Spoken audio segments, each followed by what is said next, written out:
Hello बच्चों, good morning. आज हम लोग इस क्लास में मस्तिष्क का एक टॉपिक पढ़ने वाले हैं। जो चैप्टर हम लोग का समन्वय और नियंत्रण चल रहा था उसी का हम लोग स्टडी करेंगे। ये लगभग 5वां वीडियो है जिसमें आप मस्तिष्क के भाग को पढ़ेंगे। जैसे कि मैं कुछ बातें रिपीट करना चाहूँगा कल की क्लासेज वाला में, कि मस्तिष्क जो है एक तरह से हमारे बॉडी पार्ट को नियंत्रित करता है। जैसे कि मैं यहाँ पे बोल रहा हूँ तो ये बोल सकते इसमें जो पेशी है, हाथ का पेशी, तो इसको भी कंट्रोल करने का जिम्मेदारी किसका है? हाथ बोल सकते हैं मस्तिष्क का है।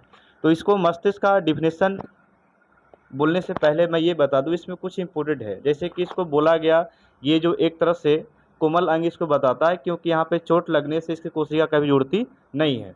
दूसरी बात ये है कि ये जटिल और विकसित होता है अन्य जंतुओं की अपेक्षा। मतलब जितने भी जीव जंतु हैं उसके अकॉर्डिंग देखा जाता है तो वो मनुष्य का जो मस्तिष्क है विकसित होता है। विकसित कहने का मतलब और आगे की ओर सोच सकता है। इसको बुद्धि और चतुराई का केंद्र भी कहा जाता है दिमाग को, इसलिए विकसित है।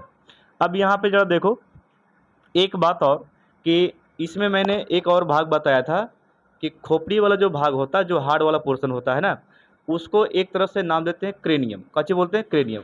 और उसी क्रेनियम में दिमाग स्थित होता है। एक अग्र, फर्स्ट और काची होता है मध्य। तो आगे की ओर दिमाग जो स्थित होता है उससे अग्र मस्तिष्क कहते हैं, बीच वाले को बोलते हैं मध्य मस्तिष्क, और पीछे की ओर जो स्थित होता है उसको पश्चिम मस्तिष्क कहते हैं।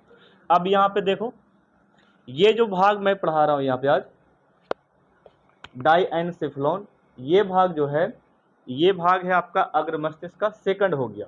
और कल मैंने बताया था इसके बारे में, सेरिब्रम के बारे में, ठीक है। ये वाला भाग जरा सुनो। तो सेरिब्रम ये वाला भाग है। तो इस भाग को ये वाला कंट्रोल कैसे करता है, सबसे पहले वो जानो। तो ये कंट्रोल करता है, जैसे कि डर किसी व्यक्ति में आया तो ये उसको कंट्रोल करता है, मतलब नियंत्रण करता है ये दिमाग। और बोल सकते हैं, और ये बोल सकते हैं प्रेम की बातें करें तो ये उस समय कंट्रोल करेगा। डर हो गया, भय हो गया। और या बोल सकते हैं एक और, जैसे कि हम लोग घृणा फील करते हैं। घृणा कहने का मतलब ये हो गया कि हम लोग कोई चीज़ को देखते हैं, या कचरा हो गया या और कोई चीज़ हो गया, तो उससे हम लोग घृणा करते हैं। तो ये उसको भी कंट्रोल कौन करता है? ये सेरिब्रम करता है। मिटा दिए। तो ये सारा काम करेगा सेरिब्रम। और भी कार्य लिखाए थे, आप लोग जाकर देख सकते हैं। यहाँ पे सेकंड में देखो, डाइएनसेफेलॉन काची काम करता है। ये लड़का लिख लिया तुम लोग? देखो यहाँ पे कहता है कि डाइएनसेफेलॉन ये जो भाग है ये अग्र मस्तिष्क का भाग है। तो डिफिनेशन आप लोग लिख सकता है यहाँ पे कि अग्र मस्तिष्क का वह भाग जो प्रभ मस्तिष्क से कच्चे होता है, ढका होता है। तो ये भाग जो है अग्र मस्तिष्क का मतलब अगले भाग का है, जो ये वाला दिमाग से ये कच्चे होता है, ढका, उसको हम लोग डाइएनसेफेलॉन कहते हैं। देखो ये डिफिनेशन थोड़ा सा, इसका डिफिनेशन बोल सकते हो? हम पूरी नहीं लिखे इसलिए तुम लोग से पूछ रहे हैं। डाइएनसेफेलॉन किसको कहेंगे? अग्र मस्तिष्क का वह भाग जो प्रभ मस्तिष्क से क्या होता है, ढका होता है, उसे क्या बोलते हैं? अग्र मस्तिष्क नहीं, डाइएनसेफेलॉन कहते हैं। काम का चीज करेगा तो जैसे कि कम कम ताप और कम ताप या अधिक ताप का आभास करता है। जैसे कि हम लोग को गर्मी का फील और ठंडे का फील कौन करावेगा? डाइएनसेफेलॉन, ठीक है। हमारे हाथ पे कोई चीज़ गर्म चल गया, या बोल सकते हैं हाथ जो है बर्फ वाले जगहों पर चल गया, तो उसको भी बोल सकते फील कौन करवाएगा? डाइएनसेफेलॉन। कौन करवाएगा? अब एक क्वेश्चन किए थे तुम लोग को, बताओ डाइएनसेफेलॉन से पहले सेरिब्रम का काम बताओ तुम लोग, बोलो। सोचने समझने की बुद्धि न है? हाँ, उसको सोचने समझने की बुद्धि है। डर का अनुभव कराता है, ठीक, कंट्रोल करता है, ठीक है। घृणा को कंट्रोल करता है, ठीक है। तो ये सब कंट्रोल करेगा, उससे क्या बोलेंगे? सेरिब्रम। इसका डिफिनेशन याद हुआ? देखो यहाँ पे, तो यही बोल रहे हैं कि कम और अधिक ताप को आभास दिलाता है, मतलब महसूस कराने वाला का नाम बताओ? डाइएनसेफेलॉन, ठीक है। कम ताप, जैसे कि हमको ठंड लगा एक तरह से, तो जड़ रहा व्यक्ति, तो वो आभास जो मस्तिष्क में जाएगा वो कराने वाला कौन सा मस्तिष्क है? डाइएनसेफेलॉन। अधिक गर्मी हो गया, अधिक ताप है शरीर का, या बोल सकते हैं कहीं पे कोई शरीर का एक पार्ट बोल सकते हैं गर्म वाले जगह पर चल गया, तो उसको भी आभास करवाएगा कौन? तो ये डाइएनसेफेलॉन। तो दो काम, ठीक है ना। एगो कम ताप और अधिक ताप का अनुभव कौन कराता है? डाइएनसेफेलॉन। अच्छा, ये इसका और काम है, जैसे कोई व्यक्ति है या कोई बच्चा है रोने लगा, कोई बच्चा अगर रोने लगा, कोई बच्चा रोता है या कोई व्यक्ति रोता है या कोई मनुष्य रोता है, तो उसको भी बोल सकते कंट्रोल करने का जिम्मा किसका है, डायनसेफलॉन को। ये नहीं कि उसको रोते छोड़ दिया जाए, तो ऐसा होता नहीं है। देन आपका है दर्द की बात करते हैं, रोने वाला तो बता दिए। अब किसी व्यक्ति को कहीं पे चोट लगा तो उसको भी कंट्रोल करेगा कौन, डायनसेफलॉन।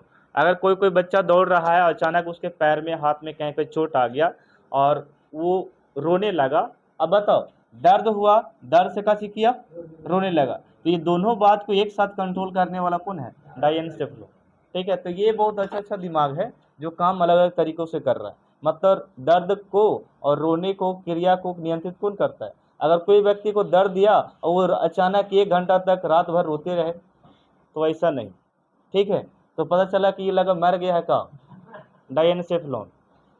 ठीक है, तो ये काम करेगा। अगर बताओ ये नष्ट अगर हो गया दिमाग, मतलब हम ये पूछ रहे हैं कि हमारे दिमाग में अगर डायनसेफलॉन नष्ट हो जाता है, तो कोई व्यक्ति अगर रोता है या दर्द देता है तो उसको कभी ठीक होने वाला नहीं है।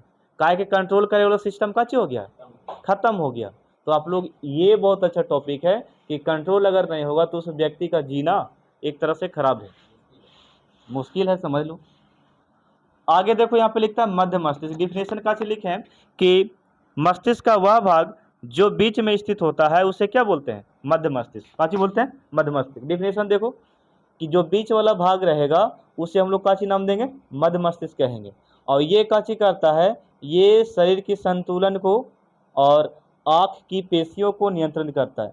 संतुलन कहने का मतलब ये हो गया, जैसे कि हम लोग में तापमान जो रहता है गर्मी ठंडा का, तो उसको बोल सकते संतुलन रखने का काम कौन करेगा, डायनसेफलॉन। आपकी पेशी नजर आता है, देखो हम बताते हैं। जैसे कि ये हो गया और ये वाला भाग बीच में काला होता है, ठीक है, और इसमें भी ऐसे करके इस तरीका का रहता है, ठीक है, ये वाला रहता है, और इससे भी इस तरीका का निकला हुआ रहता है ऐसे, ठीक है, इस तरीका से, बात को समझना, ऐसे करके। तो ये जो है ये एक तरह से पेशी है, ये काची वाला है, पेशी। तो ये पेशी काची करता है, ये सिकुड़ेगा और फैलेगा, सिकुड़ेगा और काची होगा, फैलेगा। तो ये आपकी पेशी को बोल रहे हैं उसी को। तो ये कहता है कंट्रोल करता है, आपकी पेशी को कंट्रोल करने वाला कौन है, मध्य मस्तिष्क है। कौन है, मध्य मस्तिष्क। तो ये कंट्रोल करता है, ताप और ठंड के संतुलन को कंट्रोल करेगा और साथ साथ में आग की पेशी को भी कंट्रोल करता है। कंट्रोल कैसे करता है जरा सुनो, जैसे हम बताते हैं। हाँ, बस समझा दिया। अंधेरे कमरे में अगर बोल सकते चले गए तो वहाँ पे क्या करेंगे, सिलेंडर मांसपेशियों का चूहा फैलेगा। क्यों फैलेगा, क्योंकि देखने की इच्छा रहेगा ना, तो देखने का इच्छा तो आग तो और थोड़ा साथी होगा, तो सिलेंडर, हाँ बड़ा नहीं, मतलब उतने मतलब और देखने के इच्छुक रहेगा, तो बोल सकते हैं कि पेशिया जो रहेगा क्या होगा, फैलेगा। और जैसे लाइट आवेगा, लाइट आग पे मारेगा तो पेशी का होगा, सिकुड़ जाता है। तो ये बोल सकते हैं ये एक तरह से आग की पेशियों का कर रहा है, कंट्रोल कर रहा है। ठीक है, आगे देखो यहाँ पे पश्च मस्तिष्क किसको बोलेंगे कि मस्तिष्क का वह भाग जो पीछे की ओर स्थित होता है उसे क्या बोलते हैं, पश्च मस्तिष्क कहते हैं। तो ये डिफिनेशन इसका रह गया। ये 2 प्रकार के होता है, एक का नाम सेरिबेलम है, सेरिब्रम नहीं, सेरिबेलम है, ठीक है, सेरिबेलम हो गया। और एक और होता है जिसको नाम है काची, मस्तिष्क का स्टेम है, यहाँ पे है। तो सेरिबेलम को देख लो, लिखे हैं यहाँ पे कि पश्च मस्तिष्क का वह भाग, मतलब ये जो भाग है इसका है, पश्च मस्तिष्क का वह भाग जो समन्वय, संतुलन, अवैच्छिक पेशियों को कंट्रोल करता है, मतलब नियंत्रित करता है। सुनो जड़े यहाँ पे समन्वय कहने का मतलब ये हो गया, जैसे कि मैं यहाँ पे समझा रहा हूँ, आपको देख भी रहा हूँ, बोल भी रहा हूँ, तो बोलने और हाथ के बीच में और आँख के बीच में, दिमाग के बीच में जो तालमेल बैठता है ना, संबंध जो बैठता है, वही कहलाता समन्वय। काची कहलाता समन्वय। तो इसको भी कंट्रोल कर रहा है कौन, सेरिबेलम। ये बहुत अच्छा दिमाग एक तरह से इसलिए बोल सकते हैं इसको, काहे कि एक बार सभी क्रिया को हम लोग कर रहे हैं, बोल भी पा रहे हैं, बोल सकते हैं कि देख भी पा रहे हैं, और किसी चीज़ को सोच भी रहे हैं। ठीक है, तो ये सारा एक साथ कैसे हो जा रहा है, तो एक साथ जो काम करा रहा है कौन, सेरिबेलम, ये कंट्रोल करके। ठीक है, ये ना कि बोल रहा आदमी तो बोलते हैं, तो ऐसा होता है नहीं, हम बोल सकते हैं कि हाथ हिला रहे हैं इसे, तो हिलाते हुए नहीं, खाली हिलाते रहें, तो ऐसा नहीं बोल रहे हैं।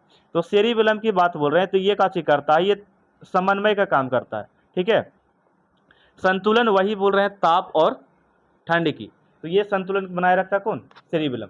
ये वाला बहुत अच्छा है, ऐच्छिक पेशियों को गति का नियंत्रण करता है। जैसे कि यहाँ पे देखो लिखे है, यहाँ पे जरा देखो, यदि कहता है कि ये सेरिबेलम जो है नष्ट हो जाता है, क्या होता है? नष्ट। सेरिबेलम अगर बोल सकते हैं कि नष्ट हो गया, खराब हो गया, तब कहता है उसमें क्या होता है कि पैर द्वारा चलना काची हो जाएगा।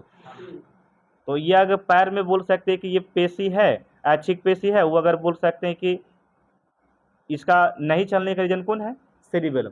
तो सेरिबेलम अगर नष्ट हो जाता है तो पैर द्वारा चलना काची हो जाएगा? मुश्किल। क्योंकि ये काची काम कर रहा जानता है कि ऐच्छिक पेशी की गति वो काची कर रहा है, मतलब नियंत्रित कर रहा है, ठीक है। तो ऐच्छिक पेशी को बोल सकते हैं कि हाथ हिलाने, पैर हिलाने या चलने के लिए या बोलने के लिए जहाँ पे ये सब पेशी है उसको गति करने का काम करता है, ठीक है। मतलब बोल रहे हैं तो एक तरह से मुंह गति में है, हाथ हिला रहे हैं तो काची हो गया? गति में हो गया। तो वही बोल रहे हैं कि ऐच्छिक पेशी काची करता है? गति करता है। समन्वय वाला बात समझ गया, संतुलन वाला बात भी, ये दोनों का कंट्रोल कौन करता है? सेरिबेलम। मेन बात ये वाला समझना है कि आखिर है क्या। कहता है कि पैर द्वारा चलना मुश्किल हो जाए कब? जब सेरिबेलम नष्ट हो जाएगा तब, ठीक है। अगर कोई व्यक्ति चलना, उसको चलना बोल सकते एकदम मुश्किल हो रहा है, तो समझिए कि सेरिबेलम थोड़ा थोड़ा काम करना या नष्ट धीरे धीरे हो रहा है, ठीक है। ये सब देखा जाता है किस व्यक्तियों में? वृद्धा व्यक्तियों में, मतलब बूढ़े व्यक्तियों में, ठीक है। तो ये थोड़ा सा ये काम करना, वर्क करना कम कर देता है, वृद्धा मतलब बूढ़े व्यक्तियों में। तो ये वाला काम कब बोल सकते मुश्किल होगा? बताइएगा आप लोग। पैर द्वारा चलना मुश्किल कब होगा? जब सेरिबेलम नष्ट हो जाएगा तब। हाथ से वस्तु को पकड़ना मुश्किल हो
एक मिनट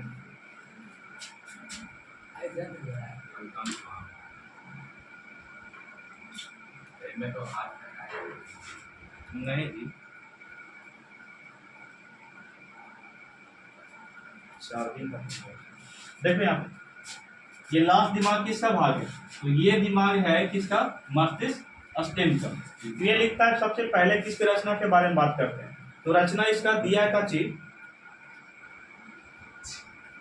रचना इसका दिया बेलनाकार होता है, कैसे होता है बेलनाकार, ठीक है। तो इसकी बनावट दे दिया बेलनाकार है और साथ साथ में लिखता है कि स्पाइनल कॉर्ड और मेरुरज्जु में पाया जाता है। तो ये वाला भाग है कहाँ, जरा देखो रीढ़ की हड्डी कहाँ पे हम लोग क्या बताओ पीछे, यहाँ से मस्तिष्क से लेकर ये जो बोन वाला पीछे वाला पार्ट है ना, तो उसी में ये वाला दिमाग स्थित बोल सकते हैं यहाँ पे रहता है, ठीक है। ये पीछे वाला भाग, तो ये जो जुड़ा होता है मेरुरज्जु से जुड़ा होता है पीछे भाग, तो इस वाले भाग में मेडुला ऑब्लिगेटा होता है। रचना कैसा है बेलनाकार। तो वैसे बोल सकते हो कि मेडुला ऑब्लिगेटा उसे कह सकते हैं कि मस्तिष्क स्टेम का वह दिमाग या वह मस्तिष्क जिसकी रचना बेलनाकार होती है तथा स्पाइनल कॉर्ड या मेरुरज्जु में पाया जाता है, ठीक है। इसी को हम लोग क्या बोलते हैं मेडुला ऑब्लिगेटा। इसका मेन हम लोग को पार्ट पढ़े लग रहा था कि काम काची करता है, तो काम बहुत अच्छा काम कर रहा है, जैसे कि अनैच्छिक क्रिया को नियंत्रण कर रहा है। यहाँ पे अनैच्छिक और ऐच्छिक का मतलब समझना, जैसे कि हम यहाँ पे कोई व्यक्ति हाथ हिला पा रहा है या पैर से चल पा रहा है, तो इच्छा के अकॉर्डिंग चल रहा है ना, हम हाथ हिला रहे हैं तो ये भी इच्छा मेरा, ठीक है। और बोल पा रहे हैं तो ये भी मेरा काची है इच्छा है। अब ना इच्छा वाला बात सुनो थोड़ा सा, अंदर में जो पाचन है वो मेरी इच्छा से थोड़ी हो रहा है, अंदर में काम हो रहा है उसका हो रहा है, तो वो थोड़ा सा जो अंदर में पेशी काम करेगा या बोल सकते ब्लड एग्जैक्ट दूसरी जगह जाएगा, तो जिस पेशी के द्वारा होगा उस पेशी को बोलेंगे अनैच्छिक, कैसे बोलेंगे। जैसे कि आंख में जो पेशी बताए अभी हम, तो उस पेशी को बोल सकते सिकुड़ने फैलाने के जो काम हुआ था उस पेशी का नाम हुआ अनैच्छिक, कैसे हुआ अनैच्छिक। तो मेरे इच्छा अनुसार नहीं हुआ, ठीक है। लेकिन ये जितना है हाथ का हिलाना, पैर का हिलाना या बातचीत करना, ये सब जो हो गया ये हो गया ऐच्छिक पेशी। अच्छी हम आपसे बात कर रहे हैं मतलब बोल रहे हैं मेरा इच्छा है, हम चुप हो जाएंगे तो चुप हो गए। तो जिस पेशी से बोल सकते हैं कि मनुष्य के इच्छा से हो उस पेशी का नाम का ऐच्छिक पेशी, और जिस पेशी का कार्य बोल सकते हैं कि मनुष्य की इच्छा से नहीं हो मतलब आंतरिक इच्छा हो उसको हम कैसे बोलेंगे अनैच्छिक पेशी। एग्जाम्पल में देखो अनैच्छिक क्रिया बोल दिया, कैसे बोल दिया अनैच्छिक क्रिया। तो अंदर की क्रिया को नियंत्रण कैसे करता है जरा देखो, जैसे कि हृदय की धड़कन की पेशी होता है, जैसे कि हृदय धक धक कर रहा है तो पेशी अप डाउन हो रहा है कि तो ये हमको बोल के बोल रहा है धड़को नहीं, तो ये पेशी को वो धड़कने का जो जिम्मा जाता है हृदय की धड़कन को, वो बोल सकते हैं कि कौन करवाता है मेडुला ऑब्लिगेटा, ये कंट्रोल करता है। रक्तचाप किसको बोलते हैं ब्लड प्रेशर समझते हो कब होता है, ये तो डॉक्टर वाला कहना है, डॉक्टर को खुद नहीं पता रहता है। जैसे कि किसी व्यक्ति में अगर ज़्यादा खुशी है या ज़्यादा बोल सकते हैं दिनों से बीमारी है वो उसका, और या उसको में डर हो गया अचानक, तो इस स्थिति में हार्ट अटैक होता है तब जब बोल सकते हैं ब्लड प्रेशर की घटना होती है। ब्लड प्रेशर की घटना मतलब बीपी बोलता है कि हाई अप डाउन होना इस तरीका से, लेकिन इस तरीका से नहीं समझ कुछ अलग तरीका से हमारे नसों में बोल सकते हैं जो पार्ट होता है वो किसी जगह पे अगर बोल सकते फट गया उस स्थिति में तो हार्ट अटैक या आदमी की मृत्यु भी हो सकता है ब्लड प्रेशर के कारण, ठीक है। तो उसको बीपी को लो किया जाता है, ज़्यादा है तो क्या किया लो किया जाता है। तो उस स्थिति में बीपी अगर हाई है तो उसको कंट्रोल किया जाए, अगर बोल सकते कंट्रोल नहीं होता है तो वही नशे का फटने का रीजन जो हो सकता है, और जब फट गया तो सारा जो बोल सकते हैं कि ब्लड है और जल है और हानिकारक पदार्थ है पूरे बॉडी में कैसे होगा फैल जाएगा, और फैलने से एक तरह से क्या होगा इंसान की मृत्यु हो सकता है, वो जहरीला काम करता है पूरे बॉडी में फैलने। यहाँ पे जो देखो रक्तचाप कोई श्वसन गति को तेज करता है, मतलब सांस कम ले रहे हैं बेसी ले रहे हैं तो ये सब कंट्रोल कौन कर रहा है ये मेडुला ऑब्लिगेटा। खांसना छींकना उल्टी करना तो ये सब एक बोल सकते हैं हार्मोन के द्वारा कंट्रोल होता है, और वो हार्मोन रिलीज होता है तो ये मेडुला ऑब्लिगेटा के द्वारा, ठीक है। तो ये खांसना छींकना उल्टी करना ये सब समझ रहे हो बात को, तो ये सब यही काम करवाता है और ये एक हार्मोन के द्वारा कंट्रोल किया जाता है। तो ये इस पार्ट में बस इतना ही। अब ये मस्तिष्क वाला पार्ट खत्म हो गया, अब आप लोग को नेक्स्ट पार्ट होगा ना कि हार्मोन के बारे में पढ़ना, मनुष्य में हार्मोन कहाँ पे पाया जाता है। जैसे कि अभी बात कर रहे थे ना हाथ पैर कैसे हिल रहा है, ठीक है, बात कैसे कर पा रहे हैं, ठीक है। तो ये एक हार्मोन कहाँ से निकलता है उसके बारे में हम लोग जानेंगे, और जब लास्ट में लास्ट हार्मोन होगा तो ये चैप्टर भी एंड हो जाएगा, मतलब कि एक पार्ट लगभग और हम लोग बना सकते हैं। तो मिलता है नेक्स्ट पार्ट में, तब तक के लिए थैंक यू।